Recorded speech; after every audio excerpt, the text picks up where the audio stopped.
dalam kitab suci umat Islam, Al-Quran, tercantum dengan jelas di Quran surah An-Nahl. Di situ dikatakan dari perut lebah akan keluar cairan beraneka warnanya, padanya ada obat bagi manusia. Nah, ternyata dunia kedokteran pun tergelitik untuk meneliti lebih jauh tentang apa yang dihasilkan oleh lebah ini yang bisa menjadikan dia sebagai obat.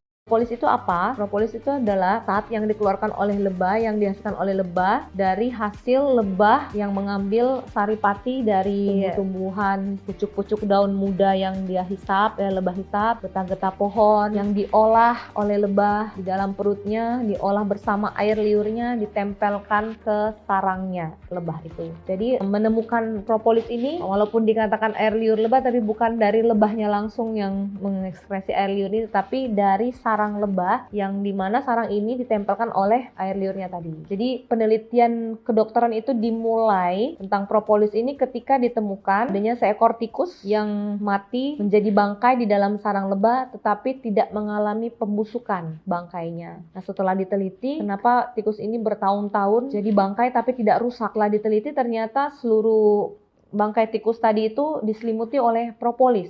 Nah, ternyata itulah yang membuat bangkai tikus ini jadi tetap utuh, tidak mengalami pembusukan ataupun kerusakan. Nah, setelah diteliti lebih jauh, propolis ini ternyata memiliki sifat antibakteri, antivirus, dan anti jamur yang sangat baik sekali ya. Dan alhamdulillah tidak ada resistensi. Dan dia bisa menghalau bakteri itu dari bakteri yang bersifatnya ini broad spectrum ya, artinya bakteri gram positif, gram negatif ya, bakteri aerob, anaerob. Alhamdulillah dia bekerja sangat baik terhadap semua jenis bakteri yang ada di dunia ini.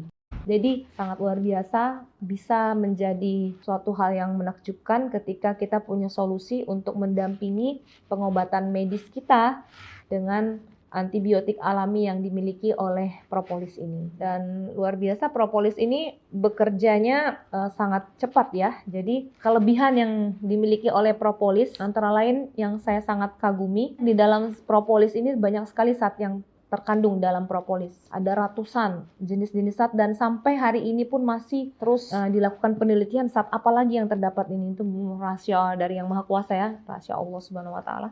Ternyata propolis ini bisa bekerja ke banyak sekali penyakit ya. Jadi sifat zat yang dimiliki oleh propolis ini bekerja spesifik terhadap penyakit tertentu, sedangkan zat yang lainnya itu ketika tidak perlu diperlukan oleh tubuh dia stabil, dia tidak bekerja seperti itu. Itu luar biasa. Jadi propolis ini kerjanya sangat luas, jadi sesuai dengan tubuh yang memerlukan gitu. Misalnya propolis diminumkan untuk orang yang sakit mah. Zat-zat yang ada dalam propolis yang terkandung ini dia bekerja spesifik untuk orang yang sakit mah ini, menyembuhkan penyakit mahnya. Nah, tapi bagi orang yang mengalami penyakit hipertensi atau penyakit diabetes, nah zat lain lagi yang bekerja untuk mengatasi keluhan dari jenis penyakit yang lain. Dan kelebihannya lagi adalah dia batas keamanan dari propolis ini begitu luas ya. Penelitian yang saya baca kemarin, subhanallah, propolis itu sampai 650 gram dosis pemakaian pun itu masih sangat aman. Yang luar biasa lagi reaksinya sangat cepat.